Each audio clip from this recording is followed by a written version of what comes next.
अस्सलाम वालेकुम everyone, I hope you are doing great. आज रिसर्च मेथोडोलॉजी सीरीज़ का लेक्चर नंबर 7 डिस्कस करेंगे। प्रीवियस लेक्चर में हमने ये सभी कंटेंट डिस्कस किया है। अगर आपने वीडियोस अभी तक वॉच नहीं की तो लिंक्स आपको डिस्क्रिप्शन बॉक्स में मिल जाएंगे, आप वीडियोस को चेक कर सकते हैं।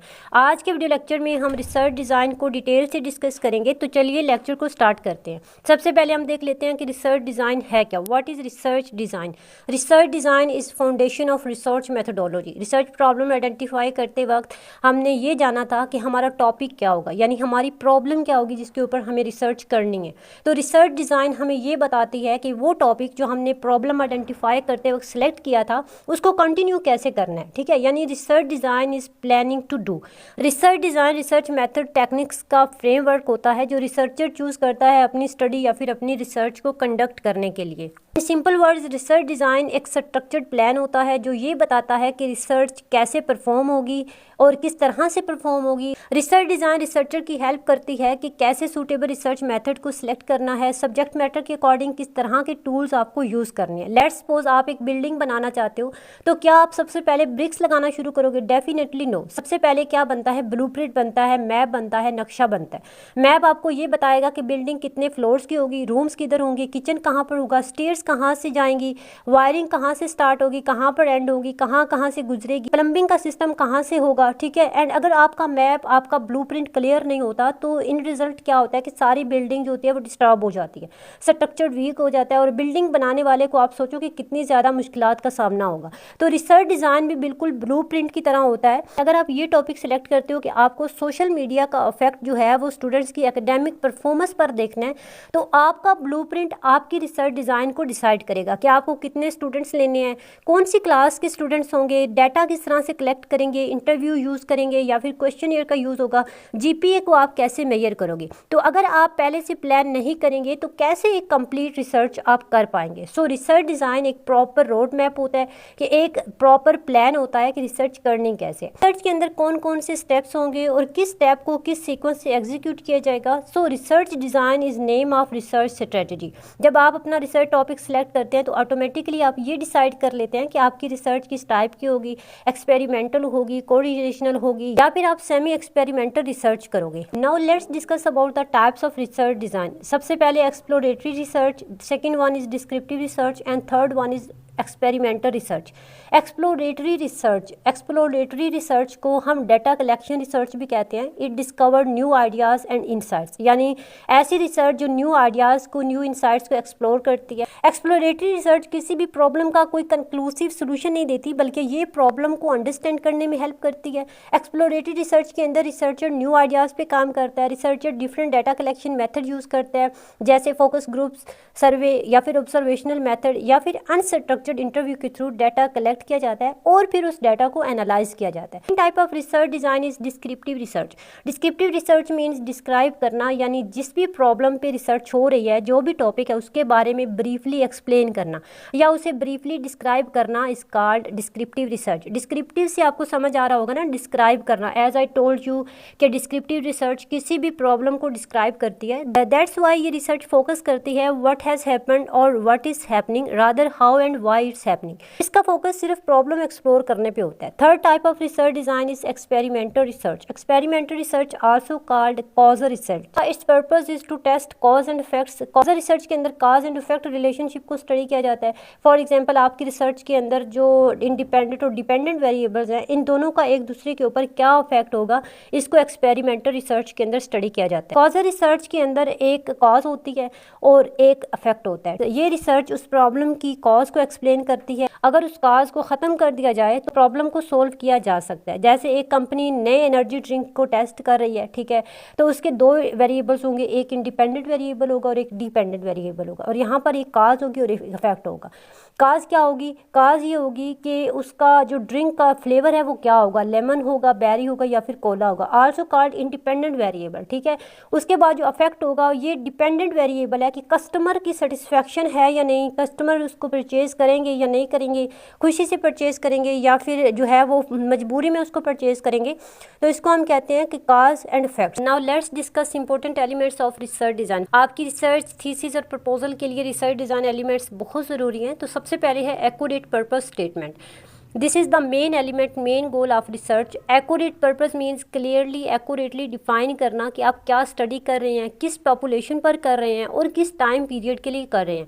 फॉर एग्जांपल, आप किसी कंपनी के एम्प्लॉयज़ की ऑनलाइन ट्रेनिंग का इफेक्ट देखना चाहते हैं, वो भी 6 मंथ्स के अंदर। तो इस स्टेटमेंट के अंदर आपने क्लियरली बताया कि आप ऑनलाइन ट्रेनिंग जो है वो उसका इफेक्ट देखना चाहते हैं एम्प्लॉयज़ की सेल्स के ऊपर, और आपका टाइम पीरियड क्या मेंशन है, 6 मंथ का टाइम पीरियड क्लियर है। तो जब आपका माइंड, आपका पर्पस स्ट्रांगली क्लियर होगा तो आपकी रिसर्च भी फोकस्ड होगी और जो है वो स्ट्रांग होगी। Next one is techniques for collecting data.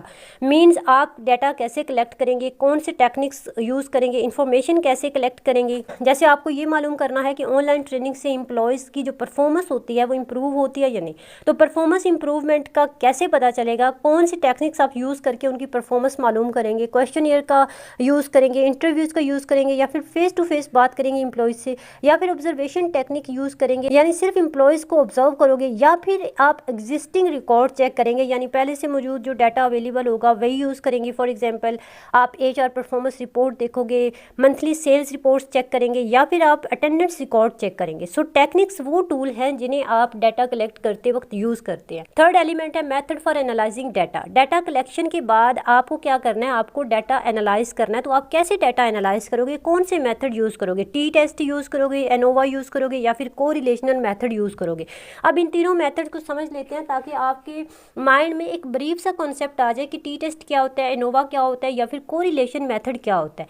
T-test method ये होता है कि आपको दो ग्रुप्स के दरमियान कंपैरिजन करना है। ग्रुप ए वो है जिन्होंने ट्रेनिंग ली है, और ग्रुप बी वो मेंबर्स हैं जिन्होंने ट्रेनिंग नहीं ली। अब मान लो कि इन ग्रुप्स का जो एवरेज परफॉर्मेंस स्कोर है वो 85 एवरेज फर्स्ट ग्रुप का है, और सेकंड ग्रुप का जो एवरेज परफॉर्मेंस स्कोर है वो 78 है। तो इन 85 से 78 तक का जो डिफरेंस है, इसके लिए आपको टी-टेस्ट मेथड यूज़ करना है कि ये डिफरेंस रैंडम है या फिर स्टैटिस्टिकली स्ट्रॉन्ग है। Keep in mind, T-test method दो ग्रुप्स को कंपेयर करने के लिए यूज़ होता है, और अगर आपको 3 ग्रुप्स को या 3 से ज़्यादा ग्रुप्स को कंपेयर करना होगा तो उसके लिए आप टी-टेस्ट मेथड यूज़ नहीं करोगे, बल्कि एनोवा मेथड का यूज़ होगा। एनोवा चेक करता है कि 3 या 3 से ज़्यादा ग्रुप्स के जो एवरेज में सिग्निफिकेंस डिफरेंस है या नहीं। या फिर आपको कोरिलेशन मेथड यूज़ करना होगा। इस मेथड के अंदर आप कंपैरिजन नहीं करते, बल्कि सिर्फ कनेक्शन चेक करते हो, ट्रेनिंग आवर्स देखते हो, परफॉर्मेंस स्कोर देखते हो। सिंपली कोरिलेशन मेथड दो वेरिएबल्स के दरमियान रिलेशनशिप चेक करता है। एनालिसिस मेथड से आपकी रिसर्च जो है वो सिर्फ गैस वर्क नहीं रहता, बल्कि आपका डाटा जो होता है वो साइंटिफिकली टेस्टेड होता है, स्ट्रॉन्ग होता है।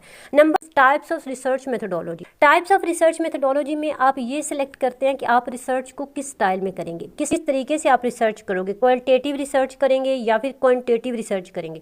क्वालिटेटिव रिसर्च वो रिसर्च होती है जिसके अंदर नंबर्स पर फोकस नहीं होता, बल्कि आप लोगों से इंटरेक्ट करते हैं, इंटरव्यूज लेते हैं, लोगों की फीलिंग्स को समझते हैं, उनकी इमोशंस को समझते हैं और इस तरीके से आंसर्स तलाश करते हैं। या फिर आप क्वांटिटेटिव रिसर्च मेथड यूज़ करेंगे, यानी सिर्फ नंबर पे फोकस होगा। टी-टेस्ट मेथड यूज़ होंगे, परसेंटेज निकालोगे, एवरेज मालूम करोगे। या फिर आप मिक्स्ड मेथड यूज़ करोगे। मिक्स्ड मेथड वो मेथड होता है जिसमें आप क्वालिटेटिव रिसर्च और क्वांटिटेटिव रिसर्च दोनों का यूज़ करते हैं, यानी आप परसेंटेज भी चेक करते हैं और लोगों से इंटरेक्ट भी करते हैं।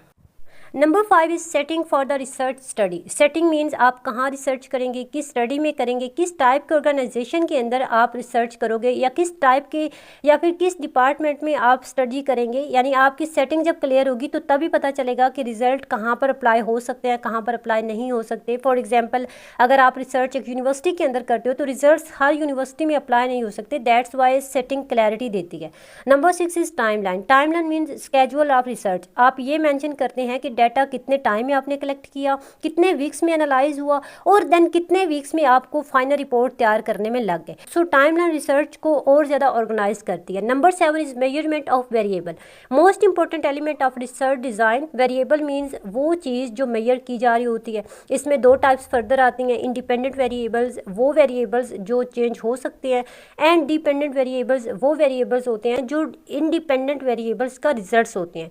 सो जैसे ऑनलाइन ट्रेनिंग प्रोग्राम जो है ये क्या है, ये एक इंडिपेंडेंट वेरिएबल है, और उसके अलावा एम्प्लॉयज़ की परफॉर्मेंस क्या है, ये एक डिपेंडेंट वेरिएबल है। बट क्वेश्चन इज़ कि आप एम्प्लॉयज़ की परफॉर्मेंस को कैसे मेजर करोगे, किस स्केल पर मेजर करोगे। For example, target achieve percentage, performance score out of 100, numbers of scale per month, या फिर आप किस तरीके से किस तरह उनकी जो परफॉर्मेंस है उसको मेजर करोगे। सो मेजरमेंट हमें बताता है कि चीज़ें एग्जैक्टली कैसे मेजर होती हैं। Now let's discuss the characteristics of research design. Definitely इतने प्रोसेस के बाद आप ये सुनना पसंद नहीं करेंगे कि आपकी रिसर्च जो है वो रिलायबल नहीं है।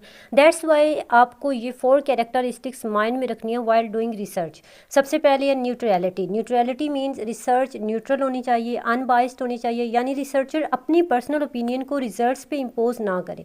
जैसे लेट्स सपोज आप क्वेश्चन ईयर में लिखते हैं एग्री और डिसएग्री, तो ये न्यूट्रल क्वेश्चन नहीं है, this is a leading question, क्योंकि इसमें आप ये बता रहे हो कि आपके पास नो का ऑप्शन भी मौजूद है। तो न्यूट्रल इज ऑनलाइन क्लास की एक्सपीरियंस को 1 से 5 तक रेट करें। न्यूट्रलिटी मेंटेन करने के लिए आपको क्या करना है, क्वेश्चंस को सिंपल रखना है, बैलेंस वर्डिंग में क्वेश्चंस करने हैं, डाटा मैनिपुलेट ना हो, डिफरेंट ओपिनियन इंक्लूड होने चाहिए, क्योंकि अगर रिसर्चर सिर्फ अपनी एक्सपेक्टेशन से प्रूव करना चाहे तो इससे रिसर्च जो होती है वो बायस्ड हो जाती है। Second characteristic is reliability. Reliability का मतलब आप सबको पता होगा कि कंसिस्टेंसी होता है। सिंपली इट मीन्स कि अगर same research again same conditions में की जाए तो सेम रिजल्ट्स होने चाहिए। फॉर एग्जांपल आप किसी फर्म के एम्प्लॉयज़ सेटिस्फैक्शन सर्वे करते हैं तो रिजल्ट्स आता है 80% एम्प्लॉयज सेटिस्फाइड है, बट अगर 2 वीक्स बाद same question year same group of people को दिया जाए तो रिजल्ट्स 30% आए तो ये रिलायबिलिटी इशू होगा। That's why reliability means same results under same conditions.